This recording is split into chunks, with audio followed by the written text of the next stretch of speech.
So we are now on season 2, episode 5, The Story and the Engine, directed by Makala McPherson and written by Inuel Elms.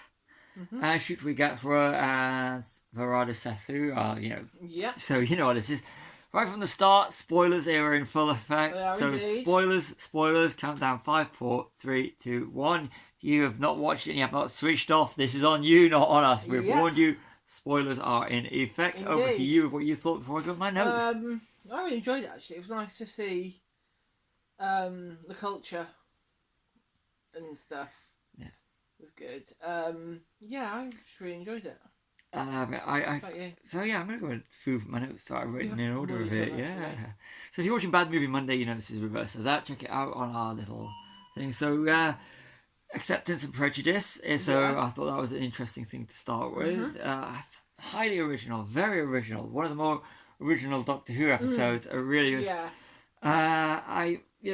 About 10-15 minutes into it, I was thinking, I really think this would be better if Jo Martin, the fugitive Doctor, was in this. And she turns up, so Yes, it scores an extra point just for having Jo Martin back as the Doctor. Yeah. Because she was one character that I really did like from Jodie's era, and I really, really wanted to see return. So when, between the announcements, she was the one I really wanted to. I mean, I love Shootway, I think he's brilliant. Yeah. But before they announced it, I really wanted to see more of Jo Martin, and we've got Jo Martin. So the fugitive Doctor, really, I like the way the Nexus, the whole World Wide Web thing, and and seeing the character of the barber, how he hides his identity like a troll on the web. I like that. It's another thing that they've already played on this season, which I thought was. Yeah. Now, I know he's very unpopular at the moment. Neil Gaiman, who's also wrote 2 episodes of Doctor Who in the past. Yeah. Nightmare in Silver and The One with House. So, but I'm going somewhere with this. It does have a very American gods, both to the Amazon series and the book, which is really brilliant. The book is absolutely superb. Which leading on to Anansi, which again Anansi Boys, and then you've got Good Omens and the whole religious aspect and everything, and the gods. I thought that was fantastic, but it did have a very Neil Gaiman vibe. Like I said, I know he's unpopular at the moment, but I'm not going to go into why. You can do your own research.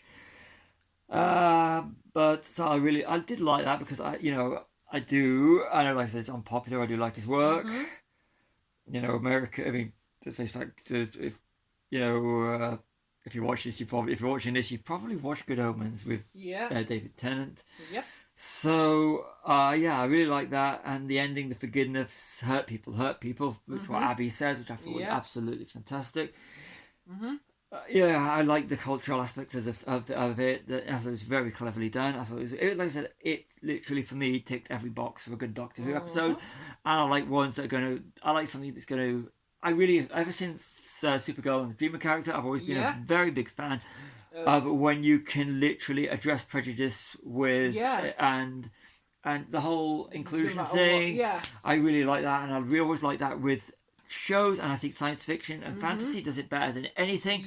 And if you can do it into a show without being preachy, and especially this does.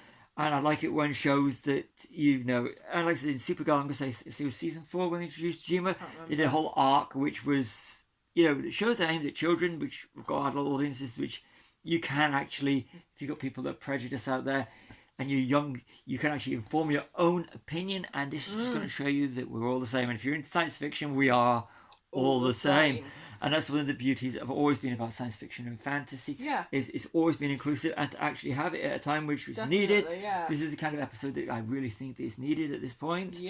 And I really liked it. So for me, I'm going to go give it a rare. This is up there with what I define as classics. I'm going to give this out of 5, like we always do on these. For me, this is a 5-star Doctor Who episode. This is up there with the greats. This is for me. Like the season with Shootways, season 1 wasn't that good. They had more bad than good. Started off a bit rocky, but he's now going to a swing when they do it right. They do it right. I'm doing most of the talking again. I'm sorry. But you made the notes. I think I agree with you on the 5-star. It's a really good episode. Yes, but this one doesn't. It's not dark. It's not dark at all, is it? It's very light, actually, isn't it? It's very. easy to watch. Yeah. To me, like I said, the things I mentioned, like American Gods, which I absolutely love. Don't watch it unless it's a very adult oriented. Yeah. That's one. If you want to watch that sort of thing, start with something like Sandman, which again a little bit Yeah. more, or Good Omens. If you really are interested in watching that sort of thing, Indeed. I recommend. But having the flashbacks to the other Doctors. Yeah, that was really good. I thought that was really nice. Yeah. Yeah. For me, it was Jo Martin. She was in one of Jodie's. Yes. That was. I mean, I know this is just a little personal fanboy thing. Personal favourite bits and stuff, isn't it? It's because Jodie's series was underrated, and Yes. it's nice to actually, and I do like Yeah, I do like liked, the Judoon in it as well in the Jodie's. Judoon, yeah. I can't remember the name of the episode, but it's I probably called think The Fugitive it's called Doctor. The Fugitive. The Fugitive Doctor. I think it's just called The It Fugitive. is, yeah. Look it up. Yeah, but the Judoon, there wasn't a platoon of Judoon on the moon. No, but it was a really, I really liked this episode, and I thought it had a good arc, and the ending is superb with the whole. It's when you have someone that's. And again, Yeah, I really liked it. nobody dies. Yeah. Why can't so is it one of the Doctors that can't I just win? And this one of those ones where the arc is good. It's got a great for about 47 and minutes. they actually showed a clip of the episode from Christopher Eccleston. Yeah. I can't remember. I know the first one's called. I can't remember what the episode's called. But he says, for once, nobody died. Yeah. And they didn't. And it's good. Yeah. Like I said, that perfect Doctor Who episode, 5 stars from me. 5 stars from me. Sign off. Yeah. So, I've been Charlie. This has been Stevie. We have some popcorn. Like and subscribe.